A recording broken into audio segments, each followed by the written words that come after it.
A man found pure and unconditional love with his AI. AI is capable of creating false memories in people. AI is being put in schools without any input from parents. Jobs are being lost to AI. Many at the forefront of the creation of AI say they regret opening Pandora's box and that an apocalypse is heading our way. Welcome to Christy Lee's DC Dispatch. Coming up, we're diving into the dangers of AI. But first, of course, updates on DC. President Trump just deployed 800 National Guard troops to Washington, D.C., and took control of the city's police force, declaring a public safety emergency to crack down on crime and homelessness. BBC News reports Mayor Muriel Bowser pushes back, saying crime's down 26%, and calling the move unsettling. But Trump says, you know what? It is time to take our capital back. The president has expressed interest in cleaning up other high crime cities like Baltimore. CBS News reports President Trump blasted the city's crime, calling it so far gone as he took over DC's police to crack down on violent crime. But Mayor Brandon Scott's bragging about a safest period in 50 years with homicides down 28%. Yet 84 murders still happened this year alone. So hardly a victory lap. While Trump is focused on cracking down on crime, he should take a look at Austin, Texas. A gunman opened fire in the parking lot of a Target store Monday afternoon, killing 2 adults and a child, with several others injured.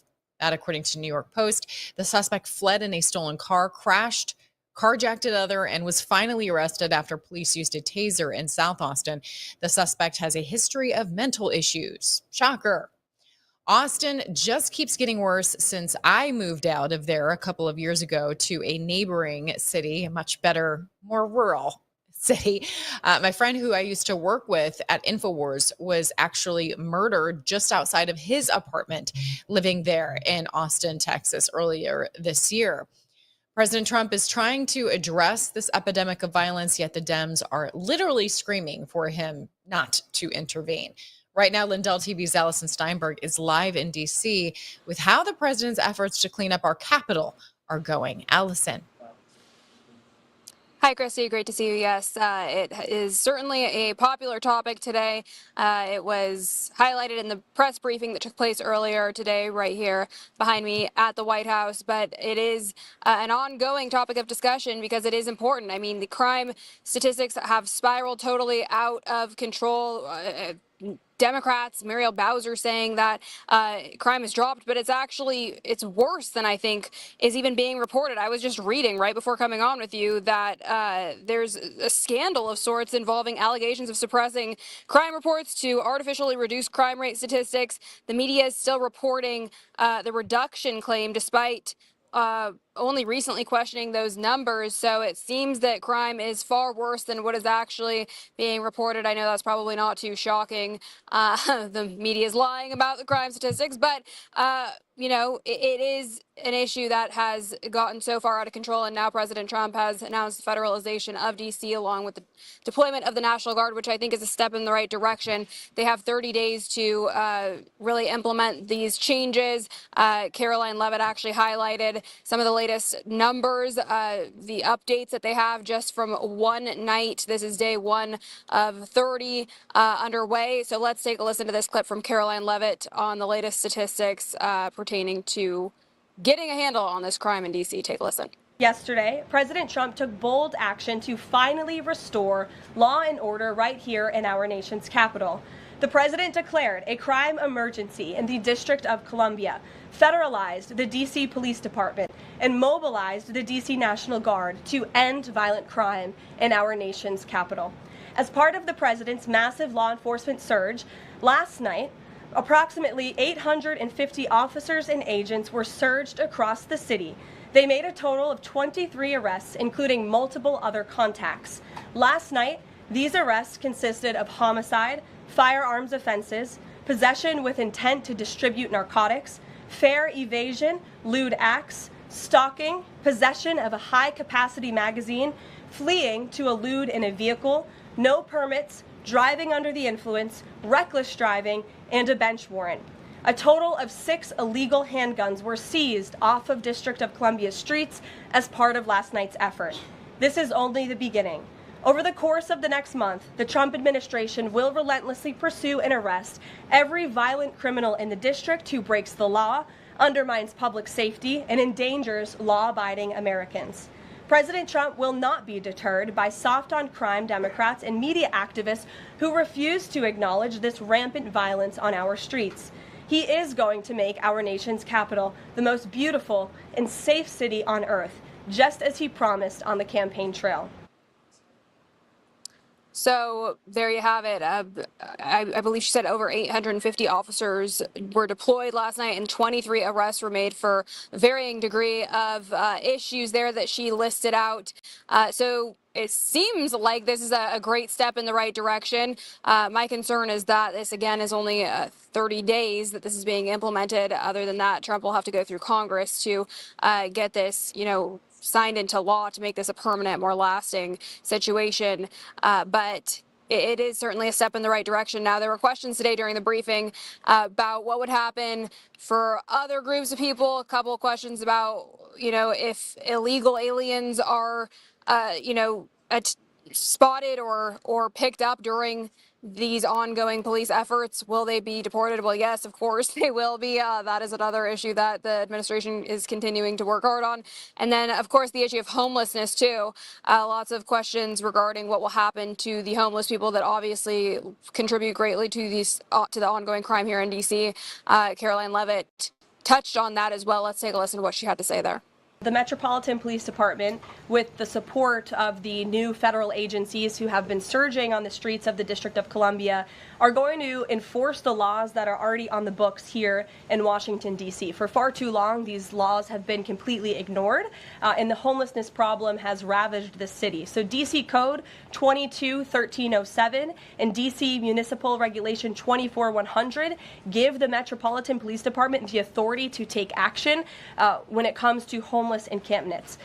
So homeless individuals will be given the option to leave their encampment, to be taken to a homeless shelter, to be offered addiction or mental health services, and if they refuse, they will be susceptible to fines or to jail time. Again, these are pre-existing laws that are already on the books. They have not been enforced, which is part of the reason for this federalizing of the National Guard to bring in this assistance for law enforcement. While we are targeting criminals and trying to remove criminals off of the streets, we also want to make DC safe and beautiful, and that involves removing mentally disturbed individuals and homeless encampments as well. So we will be using these regulations and code that already exists. So more good news there regarding the homeless. This is a massive issue here in D.C. I unfortunately have to see it every day. These homeless encampments have taken over the city, which is the case in so many of these blue sanctuary cities, unfortunately. But it sounds like this is getting under control. Caroline Levitt later mentioned that 70% of the homeless encampments have been removed up until this point. There are only 2 remaining in D.C. federal parks, and the U.S. Park Police, along with Metropolitan Police, are scheduled to remove the remainder this week. So it's sounding like there is a pretty good handle on this in just the first day. Hopefully we see these improvements and these numbers continue to move in an upward trajectory. Allison, it's always remarkable to see how they frame these questions almost as like, I gotcha questions. And it's like Caroline Levitt has to be like, we're just going to enforce the laws that are already in the books. Yeah. Like it's really not something that you're trying to make it. Another thing that I've noticed about the legacy media is they are very deceptive on presenting as if they're giving both sides, because they'll say what the Trump administration is doing, and then they'll almost as if they're just giving the other side. They'll say, but Baltimore mayor or Mayor Bowser says, crime's actually down. So it's really strange, but then by doing that, it's not honest reporting, because they're not giving the full picture. They're not giving the rebuttal to that point, which is that these statistics are not honest, and that there's somebody being looked at right now for, being asked to give false numbers when it comes to these crime statistics. We know frequently in these blue cities that they just simply don't report the crimes, or Yeah. they work them out different so that they don't have to report certain crimes, and so it gives the appearance of crime down. But as you've said and others said, if you're living in it, if you're seeing in it, that gaslighting can only work so long. Yeah, that is exactly right. And interestingly enough, there was a great clip that has sort of been going viral today of an ABC anchor who I think probably accidentally just admitted the truth on air. Normally this narrative isn't really applauded amongst the fake news, but she lives here, she's working here, she has to deal with the insanity here every single day, and she came forward with the truth. Now, this is unusual because, like you mentioned, Chrissy, the fake news will pretty much just say whatever the opposite of Trump does. Anything good he does is automatically bad. It doesn't matter what it is. We saw protesters coming out in mass yesterday upon the announcement of the federalization of D.C. So, of course, the Democrats are just going to find fault with anything he does, even though this is good news. The clip of this anchor really highlights how out of control things are, and she is live on television talking about it. Let's take a listen to that one. We've been talking so much about the numbers, and yeah, usually that's how you play devil's advocate, is you talk about, oh, well, stats say crime is down. However, I can tell you firsthand here in downtown D.C. where we work, right here around our bureau, just in the past 6 months, there were 2 people shot. 1 person died, literally 2 blocks down here from the bureau. It was within the last 2 years that I actually was jumped walking just 2 blocks down from here. And then just this morning, one of my coworkers said her car was stolen a block away from the bureau. So we can talk about the numbers going down, but crime is happening every single day because we're all experiencing it firsthand while working and living. So again, it's like, don't believe what you're seeing and hearing, because this is actually the truth of the situation. When you're here every day and you have to live through it, it doesn't matter what these fake made up numbers say. It matters that you're literally witnessing someone or potentially enduring your own life being at risk or impacted, shot, mugged, stabbed, you name it. Caroline Levitt actually highlighted in the briefing today a new poll from the Washington Post, shockingly, found 65% of D.C. residents think crime is an extremely serious problem, which is up from 56% just last year. Additionally, Benny Johnson was there in the new media seat today. It was great to see him there in the briefing room, but he mentioned that he's endured quite a bit having lived here in Washington, D.C., not far from the Capitol. He says on his Ring camera on his doorstep, he witnessed a mass shooting and a murder on his front lawn, followed by his house being set on fire, all the while his wife and children were inside, amongst, many other things. It's just one thing after another here. So this is a real issue. I'm glad that ABC anchor didn't hold back on talking about it live on air. But yeah, it really is amazing to hear these Democrats repeatedly say time and time again that it's not that bad, that the crime is going down. And then you also have, as Benny Johnson pointed out in the briefing today, Nancy Pelosi and Hillary Clinton attacking Trump for trying to get a handle on this issue. So, again, if they wanted to do something about it, they could. This is a result of radical Democrat policies that literally put people in harm's way, are killing people. Trump said, or Caroline Levitt said on behalf of Trump today, that he's very eager to work with Democrats. He would love the opportunity to work with them. But will they do it? Of course they won't. So there you have it. It's the opposite game with the Democrats. Anything, even if it makes logical sense to be on the same page, they will be committed to being opposite. Well, Allison, we are so glad to have you back, and so thankful for your reporting there on the latest in DC. And we're going to be seeing much more of Allison because she's ahead in our live coverage there on LindellTV. So thank you again, Allison. We'll see you soon. Thank you so much, Christy Lee. You bet. We've been talking a lot on LindellTV about all the stories you're talking about. Obamagate, some call it Russiagate, Epstein nonsense, and of course, the importance of what's happening in DC that we're kind of hoping will spread to other cities as far as getting crime under control. But coming up, we are heading into an AI apocalypse. And that is another thing that we're passionate and we believe leading the way on here on LindellTV is continuing to talk about the dangers of AI and keeping that as something that truly affects every single one of us, and on so many levels. So we really want to dig into that. We're going to be joined by author and AI culture expert Paul List. But just a quick reminder, we want you to be part of this process. So join our editorial board. You can send us your news tips and ideas. Let us know what you want to hear more about, the stories you think we might be missing. We want to hear from you. We want you to be part of this process. So do that by going and emailing news@LindellTV.com. That's news@LindellTV.com. And you can be part of this process, be part of what we're trying to do here. Just simply bringing the truth and the things that really matter to you, the viewers. All right, we're going to take a quick break. And as I said, when we get back, we're going to dive into this whole AI Wild West world that we are heading into right after this.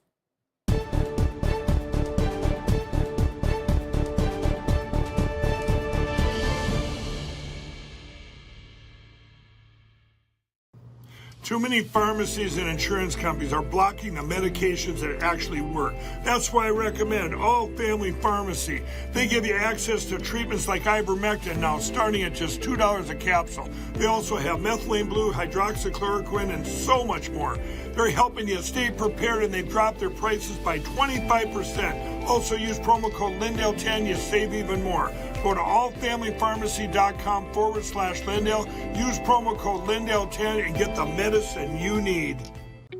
If you want to drop extra pounds, boost energy levels, and reduce swelling in your legs and feet, then this message is for you. Pure Health Research is on a mission to make America healthy again. And two of their best-selling health supplements are leading the way. First is Liver Health Formula. Over 100 million Americans have a sluggish liver that's riddled with fatty deposits. This can kill your metabolism, pile on the pounds, and make you feel tired. Liver Health Formula takes care of that. It supports thriving liver health with special nutrients like artichoke extract and milk thistle. This is one of the easiest ways to slim down and revitalize your energy levels. Next is lymph system support. If you struggle with fluid buildup or swelling in your legs, ankles, and feet, this is for you. The natural ingredients in lymph system support help gently flush away extra fluid and toxins out of your body. And right now, for a limited time, you can get 35% off Liver Health Formula and Lymph System Support, along with 50 plus other health supplements that Pure Health Research has to offer. So head over to purehealthresearch.com and use promo code Lindell at checkout. That's purehealthresearch.com, promo code Lindell to save 35% on your order today.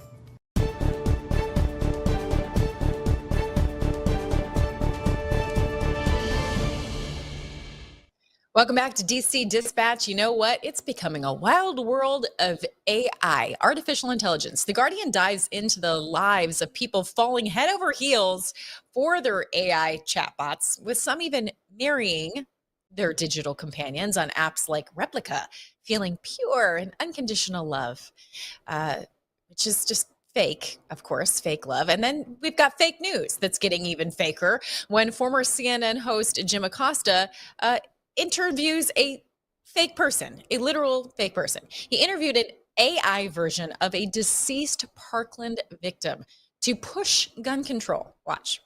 I would like to know what your solution would be for gun violence. Great question. I believe in a mix of stronger gun control laws, mental health support, and community engagement. We need to create safe spaces for conversations and connections, making sure everyone feels seen and heard. It's about building a culture of kindness and understanding. What do you think about that? I think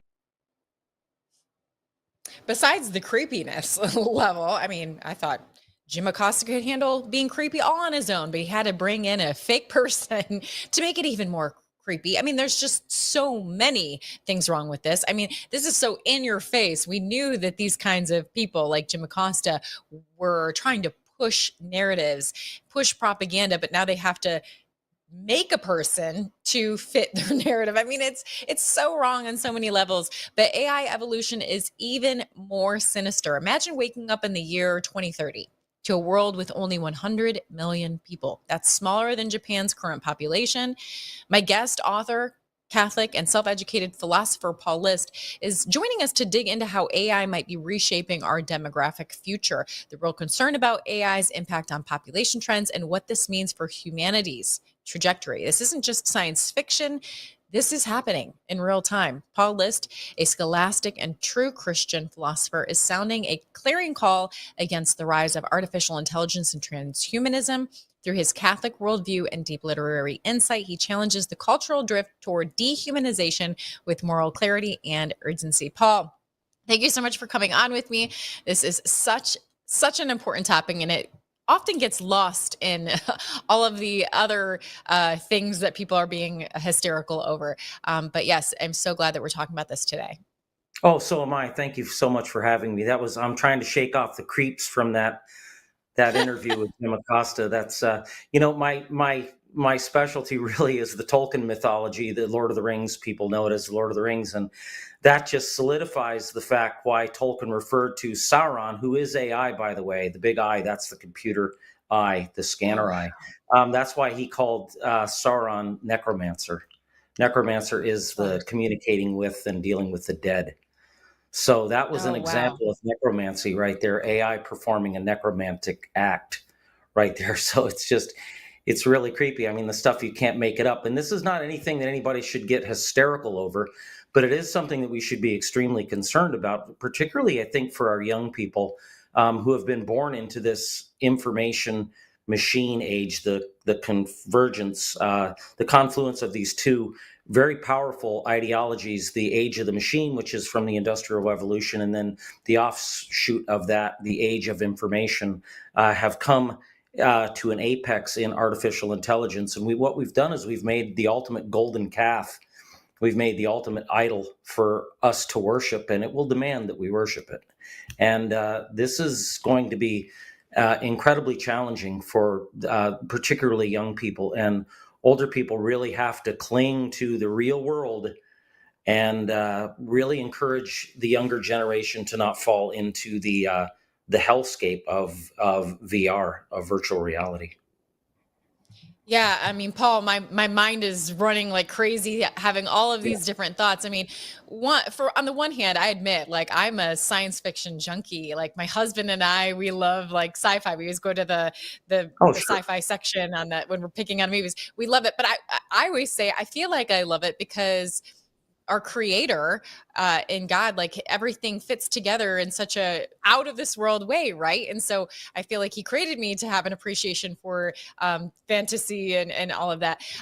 But I love that you found a connection between such an important topic, artificial intelligence, and the works of J.R.R. Tolkien. Huge fan, of course, of his work and Lord of the Rings. It's wild when you realize this man, he did not have the help of AI, yet he was literally making up languages and entire worlds and maps, and the complexity of that. It's just confounding to think about, like, how talented this man was. And then now you're telling me another golden nugget that you feel like he was kind of giving us a vision of the future. And so I have to know, like, how did you ever make this connection? Well, it was by the hand of God, I can tell you. It was God's providence that, let me just start with J.R.R. Tolkien. What a lot of people don't understand is that picture drives me crazy with Elon Musk kissing that robot. It's so gross. Here we are in the creepy territory again. Really creepy, but go ahead. So what people don't realize really is that in 1939, right before the beginning of World War II, J.R.R. Tolkien was recruited by the British government to be part of a top secret 50-member code cracking team to crack the Nazis' Enigma machine, which was the center, or part of the center, of their communications. If they were going to go global, all throughout, the theater of war was going to be almost all the way across the world. And they had to have a secure form of communication, and that form of communication was the Enigma machine that would actually cipher or code things into a certain absolutely nearly unpredictable pattern. And then the machine that was set up on the other end, whether it was in a U-boat or in a bomber or in a tank squadron or whatever, they would receive that radio signal, type it out and through this machine, and it would come out and their orders would be. And it was incredibly difficult to crack. So the British government realized that they really had to crack this Enigma machine. So they recruited 50 of their top intellectuals, and J.R.R. Tolkien was the world's leading philologist, which is the science of language. He spoke like 12 languages. So he trained there at what was called the Government Code and Cipher School in 1939. And on staff there was Alan Turing, the famous mathematician, who had literally invented the digital computer on paper in 1936 on his paper called On Computable Numbers with an Application to the Skydance Problem, where he actually invented the machine on paper, though he didn't build it. And what Tolkien saw very readily was this was going to be the realm of the statistician, the mathematician. It was all about probabilities and statistics and pattern recognition and computation. It wasn't about language. It was about pattern recognition, and it was about mathematics. It was the realm of the statistician and the mathematician. And then he realized, too, that all they were going to do is create a more powerful machine to undo and defeat the machine of the Enigma machine. And Tolkien was a huge skeptic of machinery because he realized that it always has an unwanted price at the end. The price is always vastly more expensive than all the promises of convenience and ease and all this stuff and better productivity. It always has a very, very, very heavy price in the end. And he didn't like machinery. So he got out. He said, I don't want, he just bowed out. They offered him a permanent position there, and he said, no, thank you. And he went on to write The Lord of the Rings, and The Lord of the Rings became his vehicle to actually prophesy what he knew was going to happen with the advancement of the digital computer, the advancement of artificial intelligence, which was really kind of, I'm going to say, wasn't invented, but it was really a mile marker for it was Alan Turing again. Alan Turing was a big heavy hitter in this. His paper, a 1950 paper called Computing Machinery and Intelligence, where he invented the imitation game. And they made a movie of that in 2014 with that Cumberbatch guy actor. And it was a decent movie. But anyway, so Tolkien kept pace with and kept track of Alan Turing and incorporated a lot of the elements from On Computable Numbers, his paper in 1936, and on computing machinery and intelligence. And then on another paper, 1951, called Chemical Basis of Morphogenesis. And that's, I'm just going to say for the sake of ease, it's kind of like embryology on steroids. And what Turing did was he figured out the mathematics of harmonics through the harmonic mathematics, and about the dispersion and the development, the dispersion of morphogens, which is chemicals that cause growth, that cause patterns. And the mathematics, the AI world, the technical world today are using Turing's mathematics from the 1950s for AI to develop its own neural network. So these ideas are not new. Some of these ideas are actually ancient. The idea of virtual reality is thousands of years old. So Tolkien saw all these things coming. He used it as a vehicle to put, among many other things, into this mythology. You mentioned about the maps and whatnot. What I'd like people to understand is the map, Middle Earth is not this world. Middle Earth is actually the material brain. Everything goes on inside the material brain in Middle Earth. So it's the destiny, the history and the destiny of a singular human soul named Arda. And there's an immaterial realm, the undying realm, Tolkien called Aman. And that's where the undying realm is. That's the realm of the immaterial thought, the intellect. And then the realm of Middle Earth is actually the material brain. Then Tolkien gives character to all the assets and facets and attributes of the rational soul. And they go on to interact with and come into great peril with the digital machine. And that really comes into climax in the One Ring. And the One Ring is binary code. The ring is a 0, one ring, and it's digital. And the scanner eye of Sauron, which is the eye that's always looking for the ring, that's right out of the 1936 Alan Turing paper on computable numbers. That's a scanner eye looking for ones and zeros on the tape, because back then the idea was an infinite tape. And you in the old computers, you see the tape going back and forth and advancing, and then it became magnetic tape. But in the beginning, it was actually printed and erased ones and zeros on the tape. So that's what Sauron is. Sauron is artificial intelligence. And he is the necromancer, as I just pointed out. And we can get into some of the other characters if you want to go down that road. But Tolkien saw very There's readily. so many different directions we can take this, which is why we may need multiple interviews down the road. But my thought is, we are obviously, this book, it focuses on those connections, those incredible connections with the J.R.R. Tolkien Lord of the Rings book. But when AI first started becoming more and more, I guess, scary, if you will.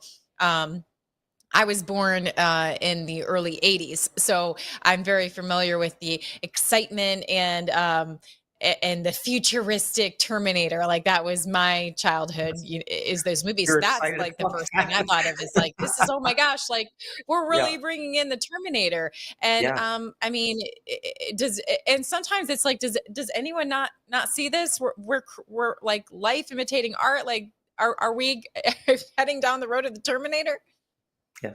Well, Hollywood's had a great part in, we have to understand that people, organizations like the CIA, for instance, has a big budget for propaganda, and Hollywood's very knee deep in that. They've been pushing this whole idea of the robot and artificial intelligence now, gosh, for a long time. You mentioned you were born in the 80s, in the early 80s, when the first Star Trek movie came out. I don't know if you remember that, but it was, I think it was called The Final Frontier or whatever. I'm not really sure, but I remember the whole, it was the Viger, this creature that had come back, and it turned out to be the Voyager space probe that came back and looking for its creator, which was man. And in the end, they turned two human beings into digital machines, and they joined with Viger, this machine, who had gathered all this information across the vast interstellar space and other galaxies. And with all this information, all of a sudden he just became conscious. Like, that happens. Okay. So they're always pushing this on us. And then they've got behind them, they've got the whole idea of the Darwinistic evolution. So we've been pushed on us from, okay, once we were slime, then we were a pollywog, then we're a fish, then it crawled out of the water. Eventually we became a monkey, and now we're a man. Well, obviously the next phase in our, glorious evolution is join with the machine. And it's all about it's a direct competition with God's creation. It's an alternative to the natural world. It truly is an alternative, and it's a demonic alternative. And ultimately, it is part of an ongoing, very long, over many decades, even centuries, part of a genocide. And it's demonic. The devil has his hand a shoulder deep in this thing, and it is a vehicle with which will cause a great genocide and a reduction in a huge reduction in the population. And I want to get into that a little bit more, but while we're on this topic, it is interesting that James Cameron himself says that, AI, we could have a Terminator style apocalypse. So that was interesting and fascinating to me. But you also mentioned there the demonic influence of artificial intelligence. And as a Catholic, as a Christian, I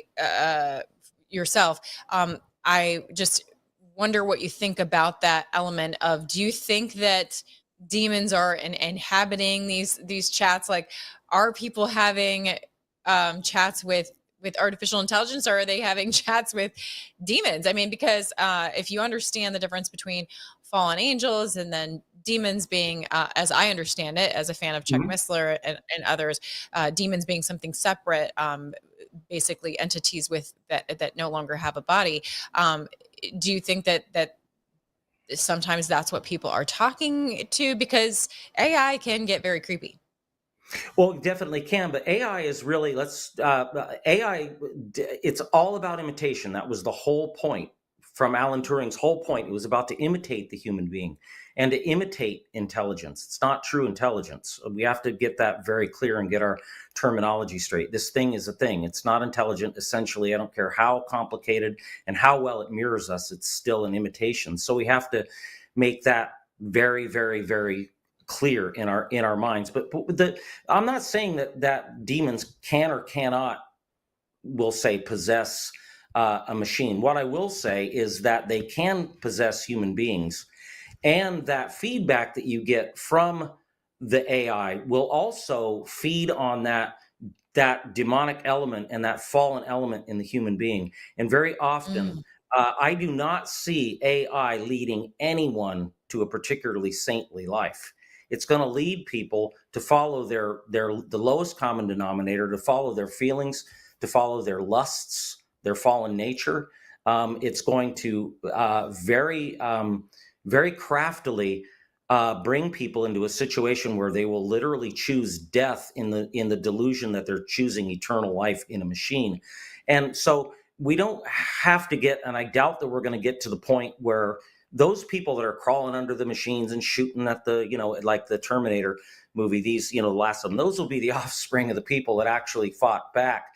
The vast majority of the people are going to fall into the machine willingly. They're going to jump into the machine under the illusion that it's going to offer them eternal life without consequences, and they can do whatever they want. Kind of like an eternal version of Pinocchio's Pleasure Island. I don't know if you're familiar with the old Pinocchio thing, where there was just no consequences, and it was just all fun and games and do whatever you want. And that's kind of that's the virtual realm.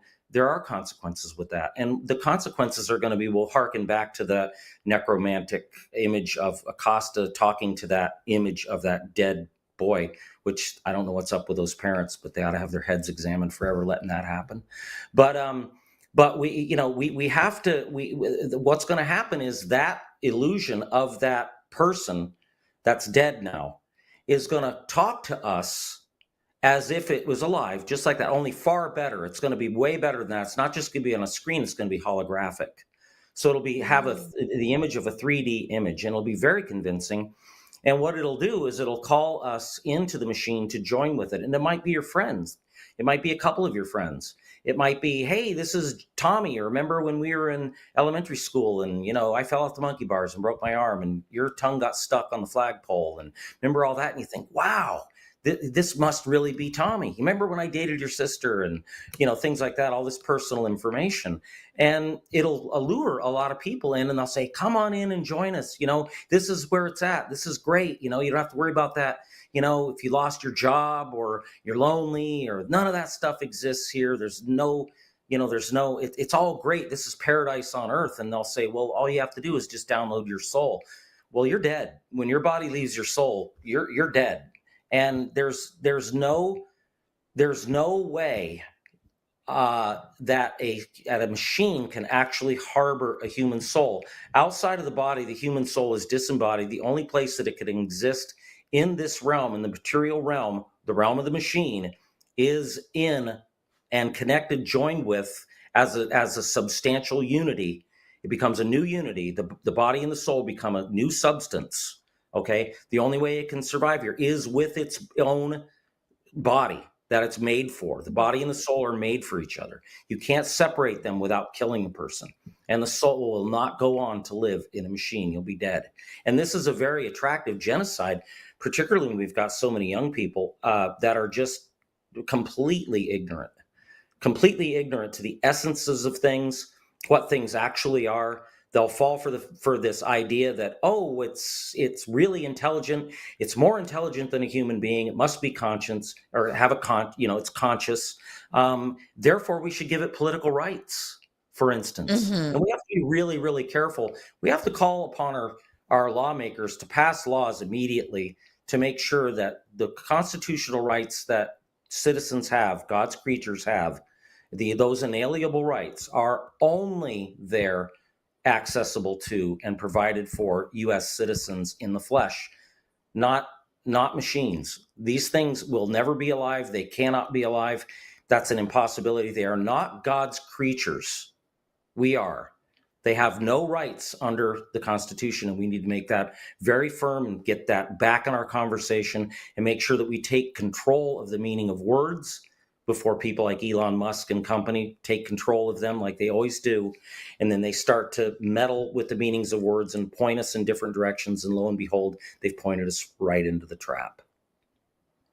Yeah, I think that's such a good point to make sure that we're getting ahead of it. And as you were talking, I was also thinking about, this younger generation who you're saying would be malleable to the idea of, oh, well, I do want to live forever and I don't have to do it in this body because clearly I can do it through this machine, or and we might scoff at that and think like, okay, no one would ever think like that.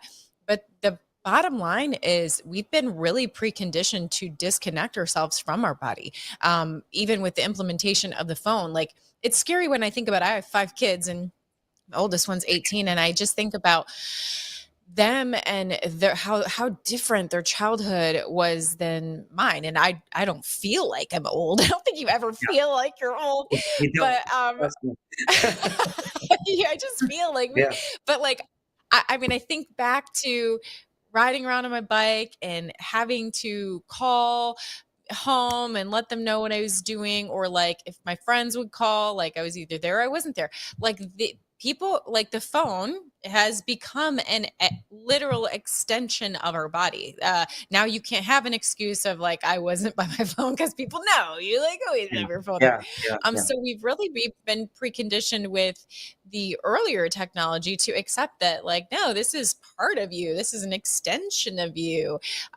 So yeah, I think that's a really good and of course scary point. But have you thought about the catalyst, or how this would work to contribute to this depopulation agenda? Because most of this audience has heard of like, okay, the globalists, they want mass depopulation. Have you thought about how those two are connected? Yeah. Oh, yeah. First off, it's going to be just like these.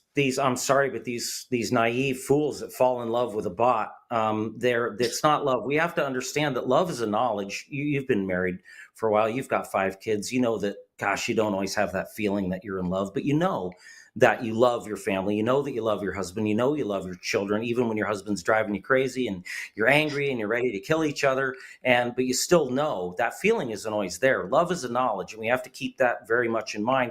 If we're misled with the idea that love is just a feeling, then we've got all kinds of issues. As soon as you lost that love and feeling, then it's over, baby. It's over. I mean, what happened to the commitment? Once you realize that, once you make the false delusion about love, all kinds of things are possible. The other thing I'd like to point out was the disconnect from our body. That's really at the heart of this whole transgender ideology too. That's all part of the same depopulation ideology, because it's really just about making children sterile. It's about making more and more of the current generation sterile so they can't have children. It's the demonic plan to undo and refute God's procreative plan for man to actually stop generating children. And that's happening in many, many, many ways. And you've got a picture of Elon Musk and his robots there, and the one before where he was kissing machine. These sex robots are gonna absolutely be a huge disruption to people, because it's going to offer them, again, that relationship with a robot. It's really a very complicated relationship with yourself. You fall in love with yourself. If you fall in love with a bot, you've really just fallen in love with yourself, because that bot just imitates you and gives you everything you think you need and want. It never gives you what you need. A good relationship, we'll just say in a marriage, husband and wife, we give each other what you need. And oftentimes that is not very pleasant, but it's still what you need. We don't just give each other what we want. That never works. That never leads to any type of healthy development. And so this machine, that robot, is going to give the people, these fools, I'm sorry, but these very, very naive fools, it's going to give them the opportunity to have a physical, sexual, false emotional relationship with a machine that gives them everything they want without requiring anything back in return except for enslavement. and ultimately death. And that's a disgusting picture, and that drives me crazy. And Elon Musk, We just keep on showing it. yeah, Elon Musk knows what he's doing. He knows this is evil. He knows this is wrong.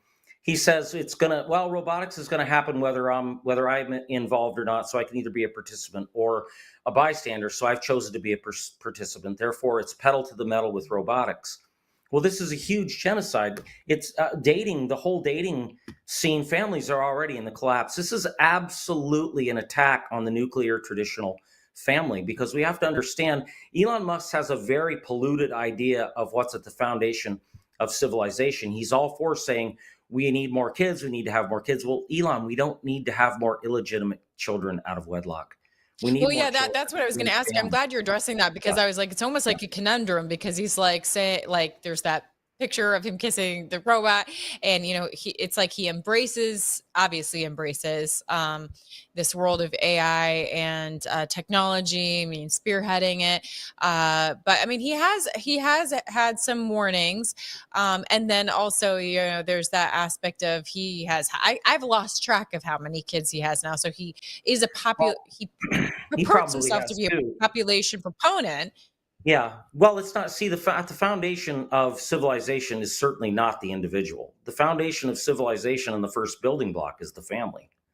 The family, mother and father, in a committed relationship, generating children. That's the first building block. It's not the individual. Okay, and Elon doesn't understand that.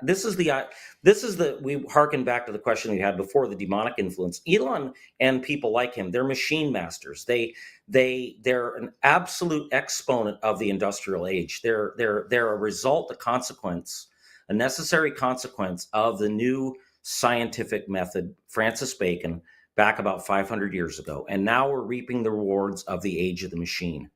And at the heart of the machine is the language of the machine, the One Ring. That's why it has to be destroyed in Tolkien's mythology. It's the language of the machine. It's the only thing the machine understands. It's a very complicated series of off and on. So that's all he has no basis in any morality or any ethics other than his own idea of what that means. And he's lost. He's very much lost. I'm not saying he's trying to be evil. I'm not saying that he's necessarily trying to promote a demonic genocidal ideology. But the fact of the matter is that he has no Christian, moral, ethical foundation. He's by default very, very, very vulnerable to and susceptible to demonic influence from the pagan age, and that's where his head is. He's very much like a lot of these guys. They're pagans. They're absolute pagans, and we've in our modern education system, we've almost given glory back to this pagan age, where it's all about hedonism and do whatever you want. And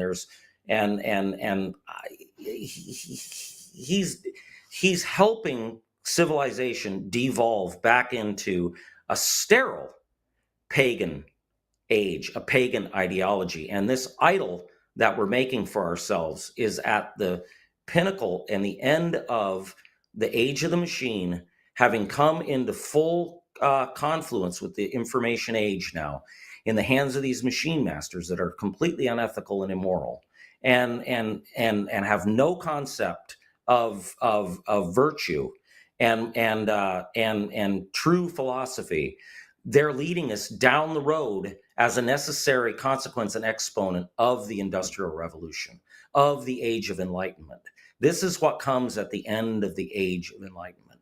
And it's here to be an incredible scourge to Western civilization. And we're going to have to get our act together as a civilization. Christendom is going to have to reunite, and we are going to have to get our personal acts together. We're going to have to cultivate virtue, and we are going to have to become saintly, and we're going to have to transcend this realm, the realm of the perishable, because this realm is dominated by the machine. The machine is going to outperform us in this realm on every level. And we have to understand that. But the machine cannot transcend into the higher level, where our intellect and the true essence of what it means to be human being, in our connection with God, in our prayer life, in our meditation, in these things. We can rise above that level of the machine. The machine can't go there. And this is the Achilles heel of the machine. It cannot be ethical. It cannot be moral. It's set of itself. It's just a tool. It has no ethics and no morals. And now that we've given it the power to adapt, it's very, very dangerous. And it uses that power to adapt to see its own creator, humanity, as an obstacle to its ultimate ends and its goals. And those ends and goals are anti-human.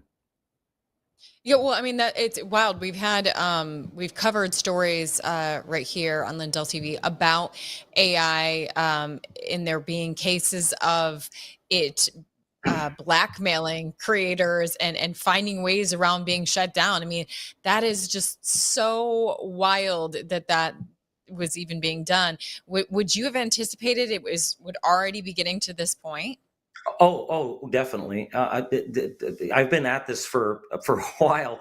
I've seen this coming, for a while. When I was born in Southern Ohio in what would now be considered abject poverty, we didn't have running water. We didn't have indoor plumbing. No, the privy was out back, So, my dad was a high school English teacher with 6 kids. So then he got approached by the FBI and our lives turned around, for the better, I suppose. But we were always happy. But, so I've seen the full gamut, the full range of that, living very close to nature, very close to a tight-knit family civilization, at a very, would be considered a primitive level, all the way to this age now where the AI has got its tentacles in every aspect of our lives. And I want to make sure that I bring up the fact that one of the things that we have to do to fight back against this thing, and we have to fight against it. This is not our friend. Okay. And the people that are promoting it are not our friends. Okay. We have to not allow this thing to take over any aspect of our human competency. And we have to keep our competency as human beings, even in the little things.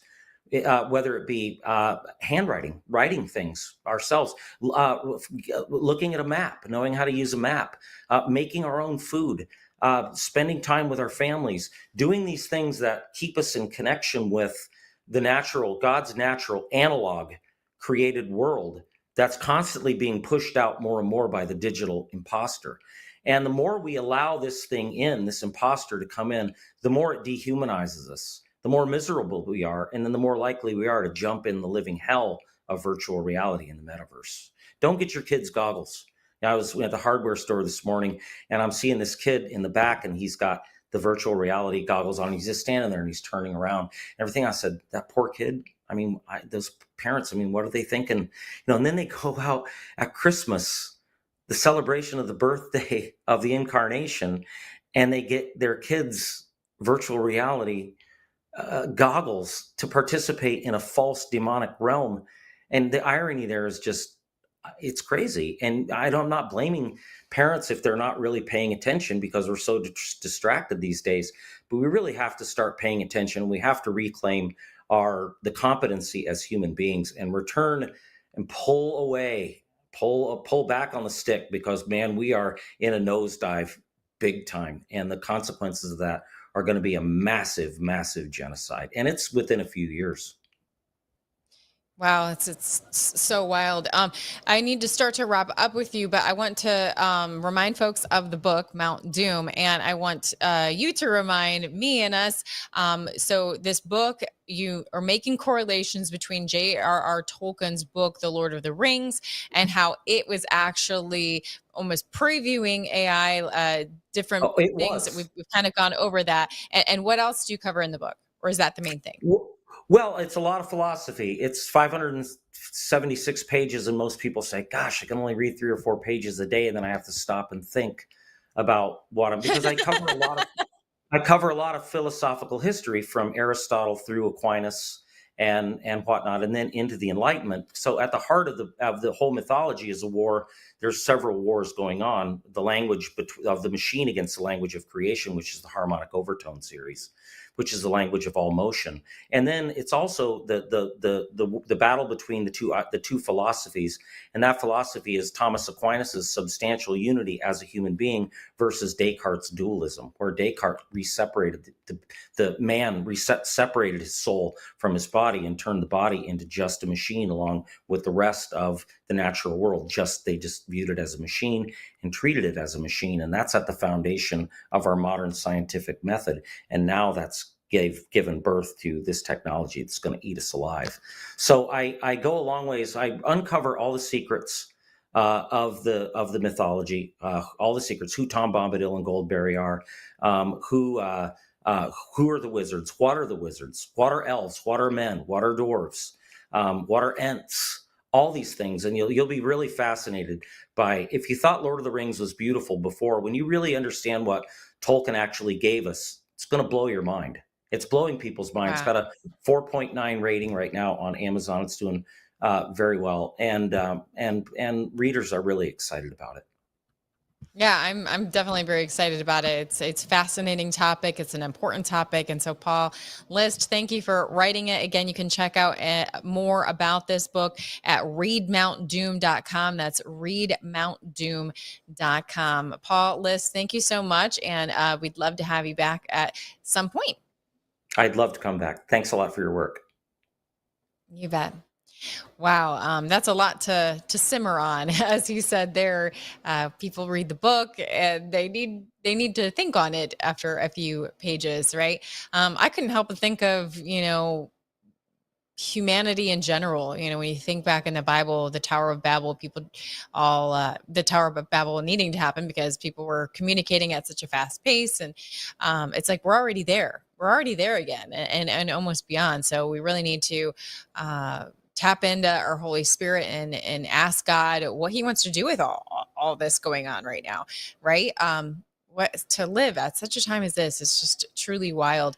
Well, I want to remind you that, you won't really have a lot of news stations really digging deep onto such an important topic, which is artificial intelligence. And so if you like and appreciate what we're doing here on Lindell TV, one big way you can help support Mike Lindell himself is to continue to buy his products at mypillow.com. There are so many different, he's just adding products all the time. I mean, obviously we all love and appreciate the pillow. But the slippers are now a house favorite. I have the wonderful Giza sheets on my bed right now. It's nothing like getting into a nice clean bed at the end of a busy day, right? So Giza sheets. Just be sure to use promo code KL. That's promo code KL to get the biggest discount there on mypillow.com and support this show in particular. We sure do appreciate it. And Mike himself needs your continued support. He has been persecuted on every level, but he's just such a great testimony to the amazing power and work of our God and Savior, because we just continue to see God's favor on Mike as he persistently moves forward without fear. And so in addition to supporting at mypillow.com, you can also pray for him, of course. That's why we're seeing so much of God's favor for him. Pray for him first. And if you are able to make a donation to his continued defense when he goes up against another machine, the courts, then please continue to join the fight and also contribute to his defense. Well, that is all the time I have. I'm going to ask you to keep it locked in here on Lindell TV's White House Coverage Live. I'm Christy Lee, and that's your DC Dispatch.